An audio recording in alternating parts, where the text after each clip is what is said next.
Good afternoon, friends. JPSC, Public Administration and Good Governance, लगभग course हम लोग complete कर चुके हैं। कुछ टॉपिक बचे हुए हैं, बचे सेंस में है कि वो सिलेबस में लिखे हैं, बस मैंने भी अपने मुंह से उनकी चर्चा नहीं करी, या कुछ की करी चर्चा, कुछ की नहीं करी चर्चा। तो मुझे लगा कि मैं उनको भी क्यों छोड़ूं। वो चर्चा इसलिए नहीं करी थी क्योंकि चर्चा की जरूरत नहीं थी। वो टोटली फैक्चुअल टॉपिक थे।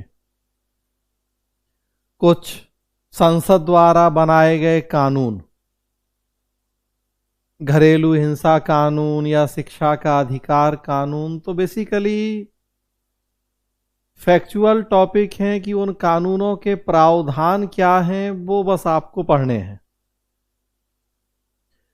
और या उसी तरह से दो तीन टॉपिक जो झारखंड सरकार के कानून, जैसे लोकायुक्त कानून और सेवा का अधिकार कानून, ये झारखंड सरकार के कानून, और बाकी संसद के कानून, उसमें केंद्रीय सतर्कता आयोग अधिनियम, घरेलू हिंसा अधिनियम। तो ये वाला सेक्शन एक तरह से जानबूझ के मैंने छोड़ा था कि उसमें मेरी भूमिका कुछ नहीं है। इसमें समझने के लिए लगभग कुछ भी नहीं है, बस वो कानून के प्रोविजन क्या हैं वो आपको रटने हैं, याद करने हैं।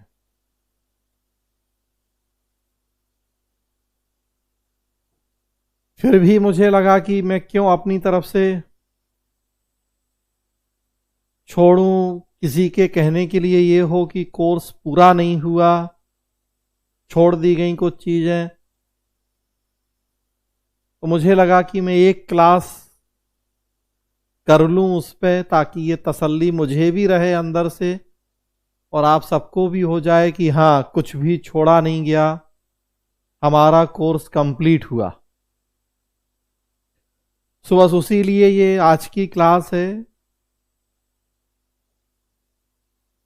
उसी तरह से कुछ जो कानून ही हैं सारे, जो कुछ टॉपिक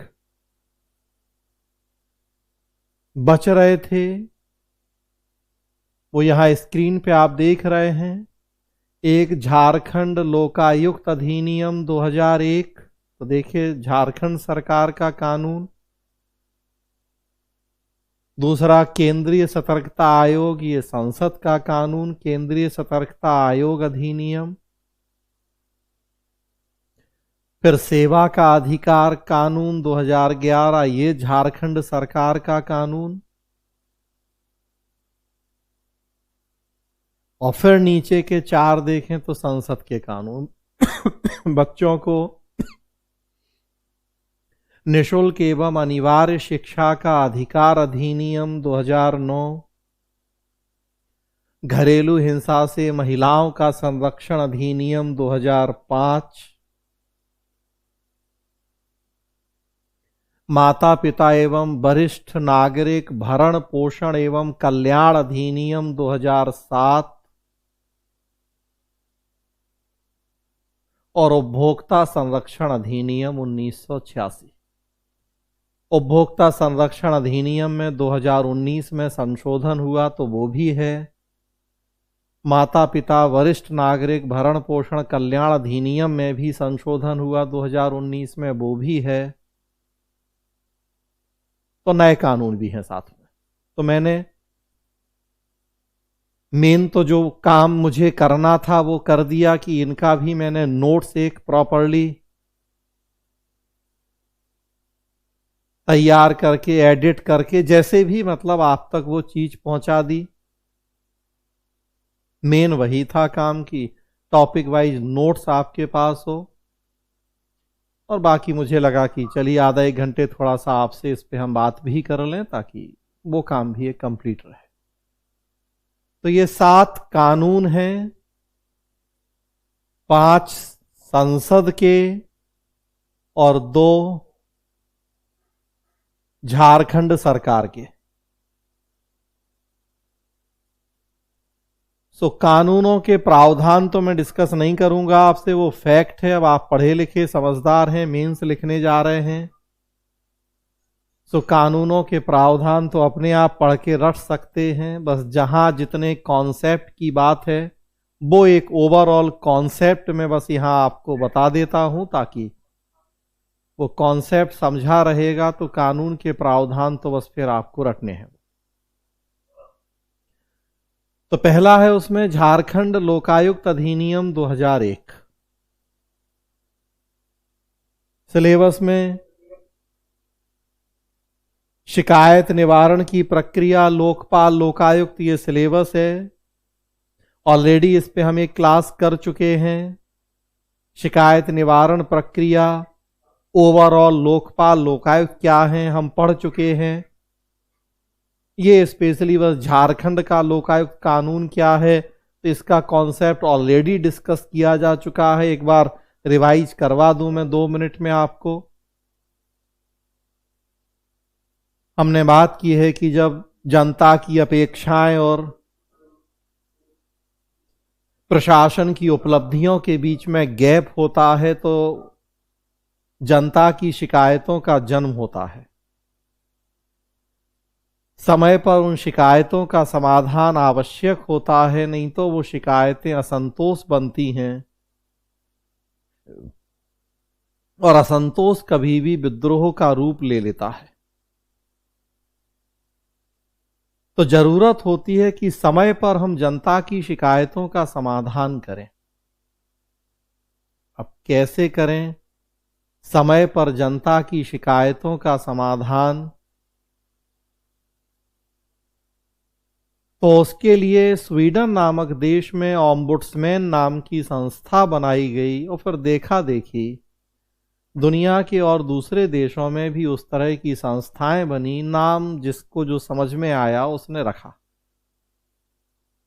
हमारे देश में लोकपाल, लोकायुक्त, उसी तरह की संस्थाएं बनाई हमने जनता की शिकायतों के समाधान के लिए। हालांकि हमने अपने देश में लोकपाल, लोकायुक्त जैसी संस्थाओं को केवल भ्रष्टाचार संबंधी शिकायतों तक सीमित रखा। हालांकि हमने कई और संस्थाएं भी बना दी जनता की शिकायतों के समाधान की, जैसे एक उपभोक्ता संरक्षण कानून आप देख रहे, तो उपभोक्ताओं की शिकायतों के लिए हमने उपभोक्ता संरक्षण अदालतें बना दी। तो हमने कुछ ऐसी अलग अलग संस्थाएं बनाई जनता की शिकायतों के समाधान के लिए। जो लोकपाल, लोकायुक्त हैं ये भ्रष्टाचार संबंधी शिकायतों के समाधान के लिए बनी संस्थाएं हैं। केंद्र में 2013 में लोकपाल कानून बना, 1 जनवरी 2014 से लागू हुआ। राज्यों ने अपने अपने लोकायुक्त कानून बनाए। केंद्र के लोकपाल कानून में लोकायुक्तों के लिए भी प्रावधान किए गए। तो वो सारी चीजें हम ऑलरेडी पढ़ चुके हैं। बस यहाँ झारखंड सरकार ने जो लोकायुक्त कानून बनाया 2001 में ही, मतलब झारखंड राज्य बनते साथ ही ये लोकायुक्त कानून बना। उस कानून के प्रावधान बस वो अब यहाँ आपको दिए गए हैं, स्क्रीन पे दिख रहे हैं। यही आपको नोट्स प्रोवाइड करवा दिया गया है, सॉफ्ट कॉपी। तो बस अब उस कानून के प्रावधान क्या हैं वो यहाँ हैं। वो अब मैं एक एक पढ़ने नहीं जा रहा हूँ। वो कानून के प्रावधान आप अपने आप पढ़ लेंगे। सब कम से कम ग्रेजुएट हैं, पढ़े लिखे हैं, मेंस लिखने जा रहे हैं, तो वो फैक्चुअल जो चीज़ें हैं वो अब आप पढ़ लेंगे। 2 लाइनें यहाँ जरूर पढ़ देता हूँ मैं कि लोकायुक्त की नियुक्ति जनसाधारण को स्वच्छ प्रशासन प्रदान करने के लिए एवं लोक प्रशासकों के विरुद्ध भ्रष्टाचार एवं पद के दुरुपयोग संबंधी शिकायतों पर स्वतंत्र एवं निष्पक्ष जांच के लिए की गई है। तो सबसे महत्वपूर्ण बात, जैसा मैंने बताया, कि भ्रष्टाचार संबंधी शिकायतों के समाधान के लिए लिखा है कि झारखंड लोकायुक्त अधिनियम 2001 में पारित हुआ। 4 दिसंबर 2004 से कार्य रूप में आया, जब झारखंड उच्च न्यायालय के पूर्व न्यायाधीश जस्टिस लक्ष्मण उरांव राज्य के प्रथम लोकायुक्त नियुक्त किए गए, और फिर उसके बाद और जो भी। तो एक तो ये लोकायुक्त नाम की संस्था है, झारखंड में कानून बना है। कानून के कुछ प्रावधान यहां स्क्रीन पे और नोट्स में आपके पास उपलब्ध है। आगे बढ़ें। दूसरा टॉपिक है केंद्रीय सतर्कता आयोग, सेंट्रल विजिलेंस कमीशन। ये भी कानून से बनी संस्था है। ये भी भ्रष्टाचार की जांच से ही जुड़ी संस्था है। बस लोकायुक्त जहां राज्य सरकार की संस्था है, वहीं सेंट्रल विजिलेंस कमीशन या केंद्रीय सतर्कता आयोग केंद्र सरकार की संस्था है। केंद्र सरकार के जो कर्मचारी हैं, जो इसके क्षेत्राधिकार में रखे गए हैं, उनके विरुद्ध भ्रष्टाचार की शिकायतें हैं तो जांच करता है। तो ये भी भ्रष्टाचार की जांच से जुड़ी हुई ही संस्था है, ये केंद्रीय संस्था है। तो है ये भी जनता की शिकायतों के समाधान से जुड़ी संस्था, और उसमें भी स्पेशली भ्रष्टाचार की जांच से जुड़ी संस्था। 1962 में हमारे देश में संथानम समिति का गठन किया गया था। उस समिति की स्थापना भ्रष्टाचार को रोकने के उपाय सुझाने के लिए की गई थी। क्योंकि हमने ये भी विस्तार से आपसे चर्चा की है कि भ्रष्टाचार एक काफी गंभीर समस्या रही है हमारे देश में। प्राचीन काल से चली आ रही समस्या है। स्वतंत्रता के बाद धीरे धीरे भ्रष्टाचार में बढ़ोतरी हुई है। 1962 में ही काफी हद तक भ्रष्टाचार बढ़ चुका था। जांच के लिए कमेटी बनाई गई थी, संथानम कमेटी। उसने ये सुझाव दिया था, उसने ये सिफारिश की थी कि हम एक केंद्रीय सतर्कता आयोग संस्था बनाएं जो केंद्र स्तर के कर्मचारी हैं उनके भ्रष्टाचार की जांच करे। उसी की तर्ज पर राज्यों में स्टेट विजिलेंस कमीशन या राज्य सतर्कता आयोग भी बनाए गए हैं। अब वो राज्यों की मर्जी है कि उन्होंने बनाए कि नहीं, केंद्र में है ये संस्था। तो संथानम समिति की सिफारिशों को मानते हुए सरकार ने लगभग तुरंत बाद 1964 में 1964 में इस संस्था की स्थापना कर दी थी, केंद्रीय सतर्कता आयोग, संक्षेप में CVC। उस समय ये संस्था केंद्र सरकार के फैसले से बनी संस्था थी, मतलब ना संवैधानिक संस्था थी और ना वैधानिक संस्था। लेकिन बाद में इस संस्था को कानूनी दर्जा दिया गया। इस संस्था को संसद के कानून के तहत हमने फिर स्थापित कर दिया। देखिए, लिखा है केंद्रीय सतर्कता आयोग केंद्र सरकार में भ्रष्टाचार रोकने के लिए एक प्रमुख संस्था है। सन 1964 में केंद्र सरकार द्वारा पारित एक प्रस्ताव के अंतर्गत इसका गठन हुआ था और भ्रष्टाचार को रोकने पर बनाई गई समिति संथानम समिति की सिफारिश पे हमने गठन किया था। और फिर लिखा है, देखिए, कि इस प्रकार मूलतः केंद्रीय सतर्कता आयोग न तो एक सांविधिक संस्था है और न ही संवैधानिक। पहले नहीं थी, लेकिन सितंबर 2003 में संसद द्वारा पारित एक विधि द्वारा इसे सांविधिक दर्जा दिया गया है। तो अब हमने इसे कानूनी दर्जा दे दिया है। संसद के कानून के तहत बनी संस्था है। भ्रष्टाचार की जांच अब बाकी फिर देखेंगे कि अब उस कानून के प्रावधान क्या हैं, इस संस्था का संगठन और कार्य क्या है, CVC की संरचना, कार्य। अब वो है अगेन फैक्चुअल चीजें हैं। अब इसके बाद फिर यहां से आप ही अपने आप पढ़ सकते हैं। संरचना में लिखा है एक बहुसदस्यीय संस्था है, एक केंद्रीय सतर्कता आयुक्त मतलब अध्यक्ष होता है और 2 या 2 से कम सतर्कता आयुक्त होते हैं। नियुक्ति राष्ट्रपति द्वारा 3 सदस्यीय समिति की सिफारिश पर होती है। समिति के अध्यक्ष प्रधानमंत्री होते हैं। सदस्यों में लोकसभा में विपक्ष का नेता और केंद्रीय गृह मंत्री। तो बस अब बाकी हमने कहा फिर फैक्चुअल बातें हैं। केंद्रीय सतर्कता आयोग का संगठन क्या है, काम क्या है उसके, वो सब फिर यहां आपको अगेन विस्तार से दिया गया है नोट्स में, स्क्रीन पे यहां आप देख सकते हैं। तो एक ये कानून के द्वारा बनी संस्था है केंद्रीय सतर्कता आयोग। दूसरा एक टॉपिक ये है। तीसरा देखिए आप, तीसरा है राइट टू सर्विस या सेवा का अधिकार कानून 2011।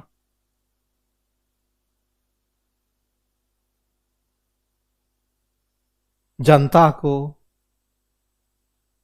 टाइम बाउंड सर्विस डिलीवरी से जुड़ा हुआ कानून है ये।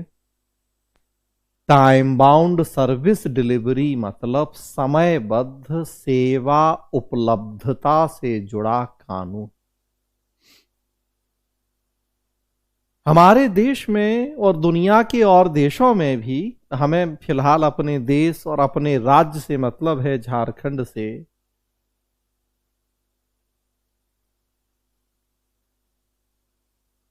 तो ये गंभीर समस्या रही है हमारे देश हमारे राज्य में कि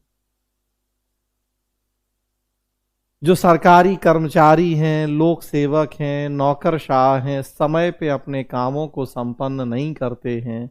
नौकरशाही की एक बहुत बड़ी कमी हमने देखी है, लाल फीताशाही की समस्या या रेड टेपिज्म।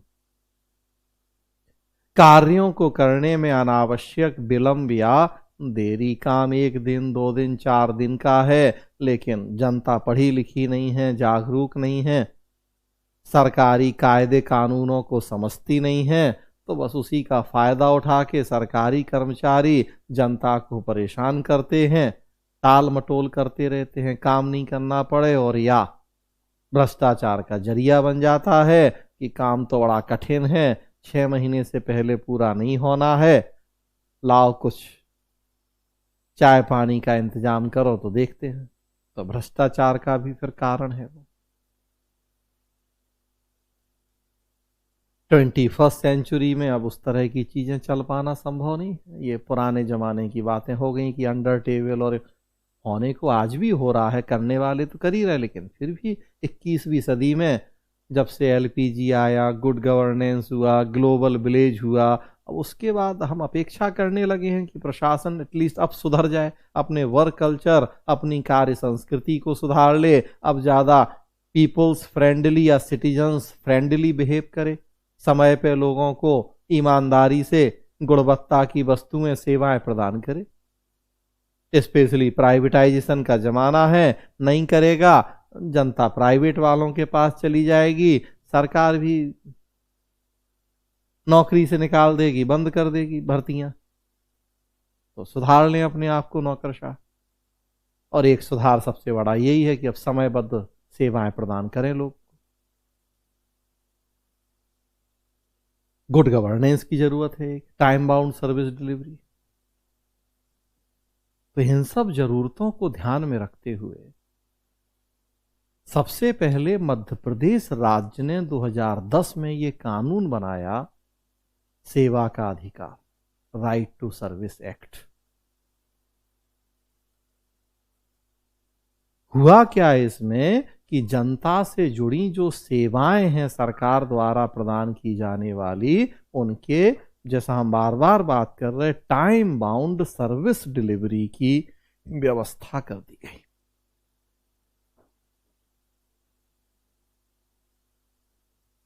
कि अगर जनता को राशन कार्ड बनवाना है, जन्म प्रमाण पत्र या मृत्यु प्रमाण पत्र बनवाना है, 3 दिन में, 4 दिन में, 1 हफ्ते में अलग अलग सेवा के लिए अलग अलग टाइम तय कर दिया गया कि उतने दिन में ये काम करके देना पड़ेगा संबंधित सरकारी विभाग को। अगर नहीं देगा और लेट होने का कोई जेन्युइन रीजन नहीं बताएगा तो हम पर डे के हिसाब से जुर्माना लगा देंगे संबंधित अधिकारी के ऊपर। जुर्माना 250 रुपए, 500 रुपए, वो जिस राज्य में जितना। शुरुआत मध्य प्रदेश से हुई इस कानून की। बड़ा अच्छा कानून है। देखिए, कानूनन हमें ये राइट मिल गया और सरकारी विभाग बाध्य हो गए कि उतने दिन में वो सर्विस देनी ही पड़ेगी, नहीं तो पर डे के हिसाब से बस मीटर चालू हो जाएगा, जुर्माना सैलरी से कट जाएगा वो।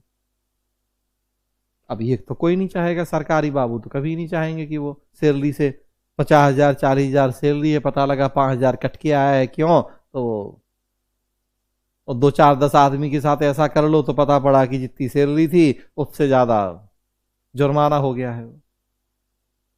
तो समयबद्ध सेवा आप तो देना ही पड़ेगा, कानून है। कानून के उल्लंघन के दोषी हो जाएंगे आप। तो बड़ा अच्छा कॉन्सेप्ट था।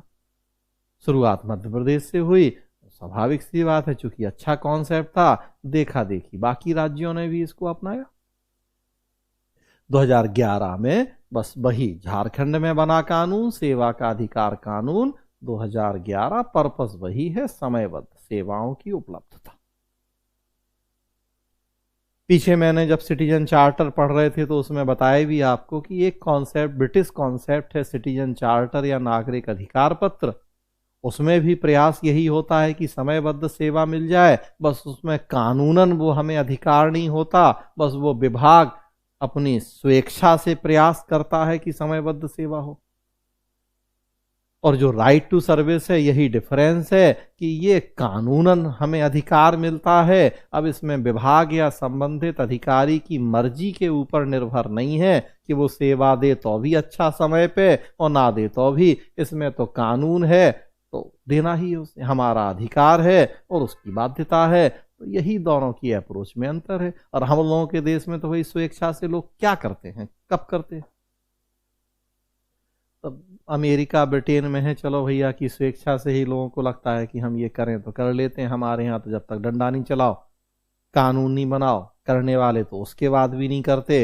लेकिन फिर भी कम से कम कानून के डर से तो हमारे देश में कुछ काम हो ही जाते हैं। हमने कानून बना दिया और कानून में भी चूंकि जुर्माना, तो उससे तो जरूर डरेंगे लोग कि भैया सैलरी से 500 रुपया ना कट जाए। तो ये सेवा का अधिकार, राइट टू सर्विस है। अगेन देखेंगे, बस अब उसके प्रोविजन लिखे हैं।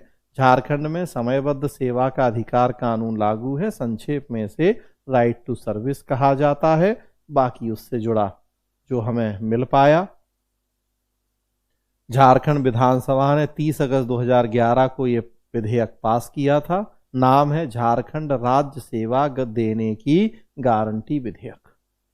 तो ये सब इससे हमें जो चीज़ें मिल पाई, क्योंकि हमारी एक लिमिटेशन है, फिर भी हमने प्रयास किया अपनी तरफ से बेस्ट कि झारखंड से जुड़े जो कानून हैं, झारखंड की साइट या और जहाँ से संभव हुआ जो किताबें कुछ उपलब्ध हो पाई, उसके आधार पे तो इस कानून के महत्वपूर्ण प्रावधान फिर ये आपके सामने पूरे हैं। तो एक ये टॉपिक है।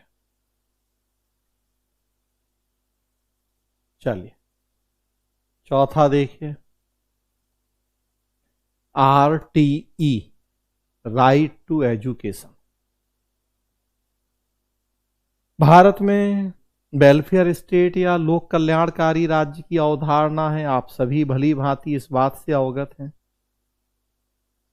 और भारत में है तो भाई झारखंड में भी है, झारखंड भारत का ही हिस्सा है। और लोक कल्याणकारी राज्य का मतलब भी भली भांति आप जानते हैं, सबका कल्याण, सबका विकास, सभी क्षेत्रों में विकास। वो शिक्षा हो, वो स्वास्थ्य हो, वो रोजगार हो, वो कृषि हो, वो उद्योग हो, वो बीमा हो, और वो आम आदमी हो, वो SC हो, वो ST हो, वो OBC हो, वो महिलाएं हो, वो बच्चे हो, वो वृद्ध हो, वो विकलांग हो। हमें सबका कल्याण, सबका विकास करना है, हर आंख से आंसू पहुंचना, यही लोक कल्याणकारी राज्य का सार होता है। हर आंख से आंसू पहुंचना, सबके कल्याण, सबके विकास को सुनिश्चित करना।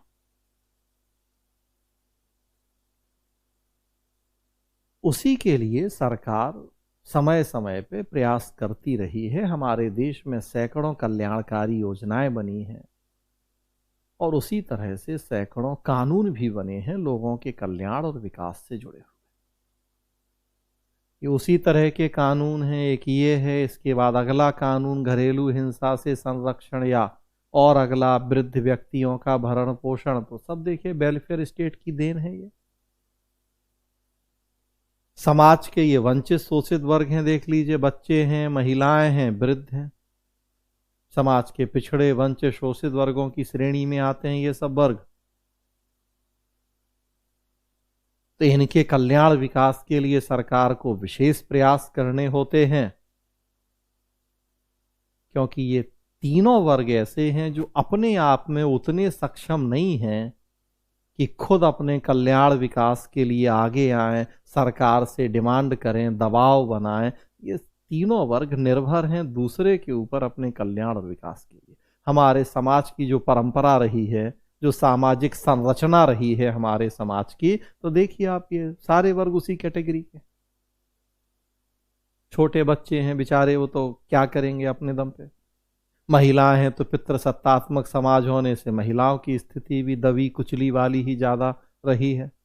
और उसी तरह से वृद्ध व्यक्ति 60+ वाले जो ओल्ड एज वाले लोग हैं, तो वो भी बेचारे रिटायर हो गए, तो अब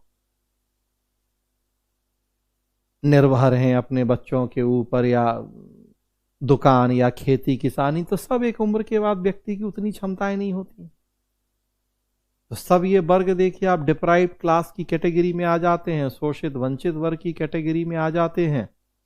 तो इन सब के कल्याण विकास के लिए, इन्हें समाज की मुख्य धारा में जोड़ने के लिए सरकार को विशेष रूप से प्रयास करने की जरूरत होती है।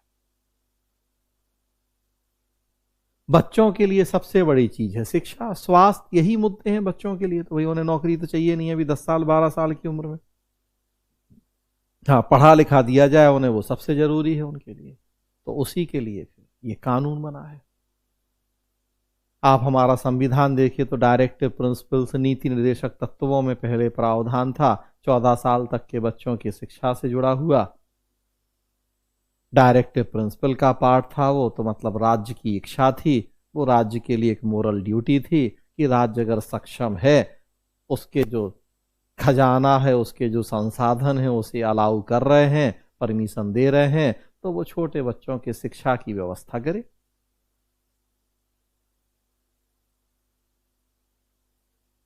लेकिन फिर हमने 86वें संविधान संशोधन के द्वारा उसे मूल अधिकार बना दिया। आर्टिकल 21A शामिल किया संविधान में, वो एक मूल अधिकार हो गया शिक्षा का अधिकार। 6 से 14 वर्ष तक के बच्चों के लिए अनिवार्य निःशुल्क शिक्षा। तो देखिए लिखा है 86वें संविधान संशोधन 2002 में जो हमने किया, 6 से 14 वर्ष की आयु के बच्चों के लिए निःशुल्क अनिवार्य शिक्षा को मौलिक अधिकार बना दिया।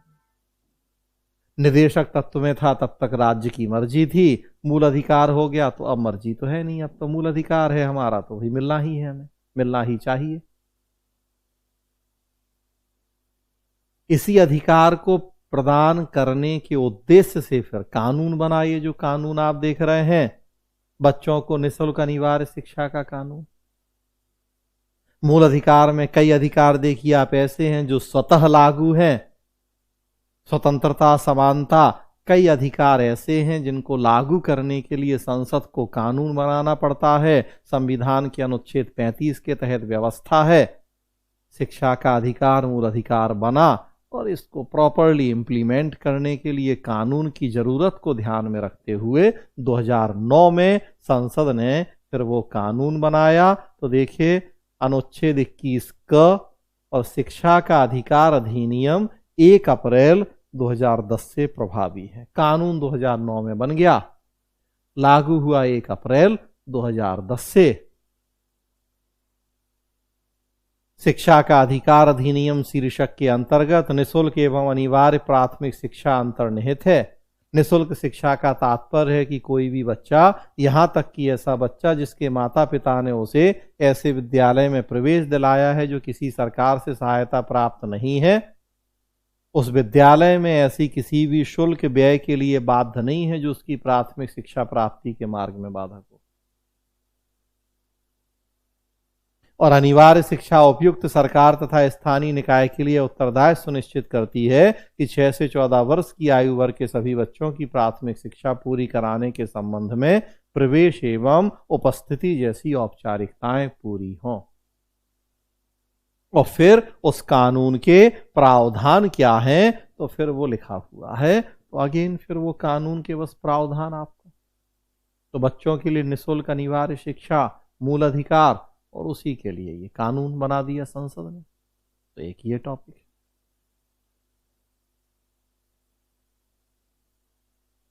संशोधन हुआ उसमें 2012 में उस कानून में, तो क्या संशोधन हुआ वो भी लिखा है यहां। अगला देखिए, तो घरेलू हिंसा से महिलाओं का संरक्षण अधिनियम, the protection of women from domestic violence act. तो अगेन बताने की जरूरत नहीं है कि महिलाओं की जब समस्याएं देखने चले हम अपने देश अपने राज्य में, एक बहुत बड़ी समस्या ही है डोमेस्टिक वायलेंस, घरेलू हिंसा। हिंसा का मतलब केवल मारपीट ही नहीं है, शारीरिक हिंसा ही नहीं है कि हमने डंडा उठाया, कि हाथ चला दिया, कि लात घूंसे चला दिए, कि चप्पल की कुछ, केवल वही हिंसा नहीं है, मानसिक हिंसा भी हिंसा है। सम्मान को ठेस पहुंचाई हमने और कुछ तरह की, तो वीमेन एम्पावरमेंट का जमाना है। उसी लोक कल्याण की जरूरत है, सबके साथ सबके विकास में। भाई महिलाएं समाज की आधी आबादी हैं, तो भाई उनके कल्याण विकास को तो सुनिश्चित करना ही है। 2001 में हमारे देश में वीमेन एम्पावरमेंट पॉलिसी आई थी, महिला सशक्तिकरण नीति, जैसा नाम ही था वीमेन एम्पावरमेंट, महिलाओं के सशक्तिकरण से जुड़ी हुई पॉलिसी जारी की गई थी। और फिर उसी पॉलिसी के तहत महिलाओं के सशक्तिकरण के प्रयास शुरू हुए हमारे देश में। और उसी क्रम में 2005 में फिर संसद ने ये कानून बनाया, महिलाओं को घरेलू हिंसा से संरक्षण दिलाने के लिए। उस कानून के प्रावधान फिर यहां आप देख पाएंगे। यह अधिनियम महिलाओं को घरेलू हिंसा से संरक्षण प्रदान करता है।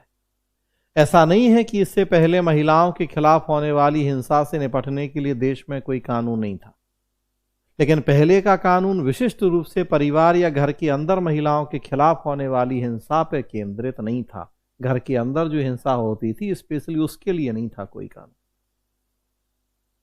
उस वजह से फिर महिलाओं के खिलाफ होने वाली घरेलू हिंसा को रोकने में ज्यादा प्रभाव भी नहीं था। तब ये 2005 में कानून बना और लिखा है कि यह अधिनियम 26 अक्टूबर 2006 से प्रभावी हुआ। जम्मू कश्मीर तब तक भाई अलग व्यवस्थाएं होती थी, वहां के लिए अलग कानून बन गए। बाकी फिर अब सब उसमें लिखा है, उसके प्रोविजन क्या है वो सब फिर अब अधिनियम की विशेषताएं, प्रोविजन, वो सब फिर अब उसके लिखे हैं। अगेन अब ये सब आप बस प्रावधान उसके अपने आप पढ़ लेंगे। अगला देखिए, तब उसमें अगले हैं बुजुर्ग, ओल्ड एज, वृद्ध व्यक्ति, माता पिता, यह भी समाज के वंचित शोषित वर्ग। एक उम्र, एक आयु के बाद व्यक्ति की शारीरिक क्षमताएं क्षीण होने लगती हैं, खुद वो उतना सक्षम नहीं है कि अपने आजीविका, अपने भरण पोषण, जीवन यापन के लिए खुद बेहतर ढंग से वो प्रयास कर सके। नौकरी वाले लोग हैं तो वो रिटायर हो जाएंगे 60-62 में। दुकान खेती किसानी वाले लोग हैं वो भी भाई एक उम्र तक काम करेंगे भाई, और चलो वो 65 तक कर लेंगे काम, चलो गांव के लोग 70 तक कर लेंगे काम। कुछ भाई अच्छे खाते पीते होंगे 75-80 तक भी, लेकिन वो कुछ ही हैं, ज्यादातर तो भाई 60-65 के बाद ही उतने सक्षम नहीं होते हैं। कि अब बचा हुआ जीवन वो खुद अपने भरोसे अपने पैरों पे खड़े होके बेहतर जीवन जी सकें, अपने भरण पोषण की व्यवस्थाएं कर सकें, दूसरों पे निर्भर होना पड़ता है। दूसरे मतलब सबसे पहले तो जो परिवार में ही बच्चे हैं, बेटे बेटियां जो भी हो, फिर नहीं तो और नाते रिश्तेदार। और आजकल का समाज ऐसा हो गया है कि जिन्होंने हमें उंगली पकड़ के चलाया उनका हाथ छोड़ने में हमें सेकंड नहीं लगते हैं, मिनट नहीं लगते हैं, और हम आगे बढ़ जाते हैं। तो फिर सरकार को तो चिंता करनी है ऐसे वर्ग के भी कल्याण विकास की। और सबसे बड़ी बात कि जब से स्वास्थ्य सुविधाओं का विस्तार हो रहा है तो ऐसे लोगों की आबादी भी बढ़ी रही है।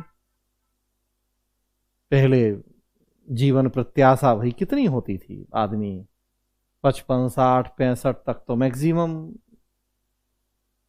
विदा हो जाते थे इस दुनिया से, तो उतनी समस्या नहीं थी। लेकिन अब जैसे जैसे तकनीक का विस्तार हुआ, हमारी सक्षमता बढ़ी, स्वास्थ्य सेवाएं बेहतर से और बेहतर होती गईं, तो परिणाम हुआ कि अब वृद्ध व्यक्तियों की संख्या भी बढ़ी। अब लोग पहले अगर 60 62 में अगर जीवन का अंत हो जाता था, अब लोग 70 72 75 तक 80 तक जीवन जी रहे हैं। तो फिर अब उनके कल्याण उनके विकास के बारे में सोचना तो पड़ेगा ही हमें। सरकार ने सोचा, कानून बना, माता पिता एवं वरिष्ठ नागरिक भरण पोषण एवं कल्याण अधिनियम 2007, the maintenance and welfare of parents and senior citizen act 2007। तो देखिए लिखा है दिसंबर 2007 से लागू हुआ है ये कानून, ताकि अभिभावकों और वरिष्ठ नागरिकों को आवश्यकता आधारित रखरखाव एवं कल्याण प्रदान किया जा सके। जो उनकी जरूरत है, बेसिक नीड्स हैं, वो फुलफिल हों, हम उनके कल्याण को सुनिश्चित कर सकें। तुरंत ही ज्यादातर राज्यों ने, केंद्र शासित प्रदेशों ने लागू कर दिया उसको। जो एक आध दो बचे धीरे धीरे उन्होंने भी कर लिया। क्या विशेषताएं हैं अधिनियम की, अब वो फिर देखिए आप। माता पिता वरिष्ठ नागरिक भरण पोषण कल्याण अधिनियम 2007 संतान और उत्तराधिकारियों पर वरिष्ठ नागरिकों के रखरखाव का दायित्व सौंपता है।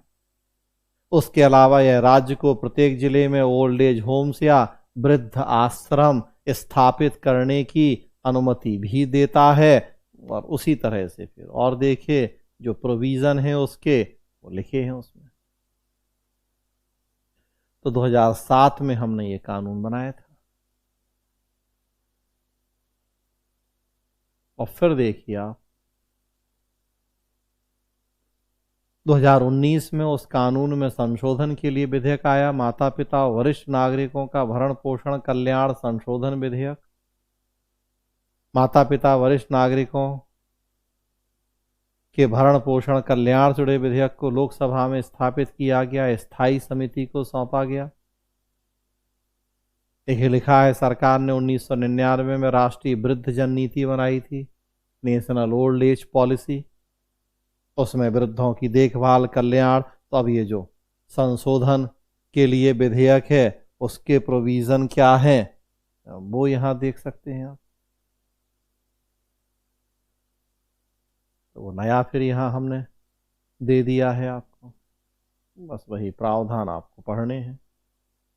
और एक लास्ट देखिए, कंज्यूमर प्रोटेक्शन एक्ट, उपभोक्ता संरक्षण कानून, ये 1986 में बना था, 1986। वैसे तो आप देखिए 1991 में हमने न्यू इकोनॉमिक पॉलिसी के तहत उदारीकरण निजीकरण की नीतियां अपनाई। लेकिन कहीं ना कहीं तो हम जानते हैं कि राजीव गांधी जब प्राइम मिनिस्टर थे उन्हीं के शासनकाल से शुरुआत तो हो ही चुकी थी इन चीज़ों की। वो चाहे ई गवर्नेंस तकनीक का प्रयोग हो, चाहे एनजीओ गैर सरकारी संगठन निजी कंपनियों की भूमिका का प्रोत्साहन हो, शुरुआत तो धीरे धीरे राजीव गांधी के समय से हो ही चुकी थी। क्योंकि अमेरिका ब्रिटेन जैसे देशों में तो 80s में ही आ गई थी ये नीतियां, एलपीजी वगैरह। थोड़ी बहुत शुरुआत हमारे यहाँ भी हो ही रही थी, प्रॉपरली हमने 91 में अपनाए। तो जब निजी कंपनियों की भूमिका बढ़ रही थी, स्वाभाविक सी बात है कि निजी कंपनियां अपने लाभ, अपने स्वार्थ के लिए काम करती हैं, तो डर भी हो रहा था हमें कि ये आपके हमारे मतलब कंज्यूमर्स के हितों के साथ खिलवाड़ ना करें, अपने लाभ के लिए हमें नुकसान ना पहुंचाएं। तो कहा ही जाता है कि दूरदर्शी सोच वाले प्रधानमंत्री थे। 1986 में ही कानून बन गया संसद में, कंज्यूमर प्रोटेक्शन एक्ट, उपभोक्ता संरक्षण कानून, जिसमें हमने केंद्र में केंद्रीय उपभोक्ता संरक्षण आयोग, परिषद, राज्य में और उस हर जिले में जिला उपभोक्ता फोरम, इन सब के गठन की व्यवस्था कर दी।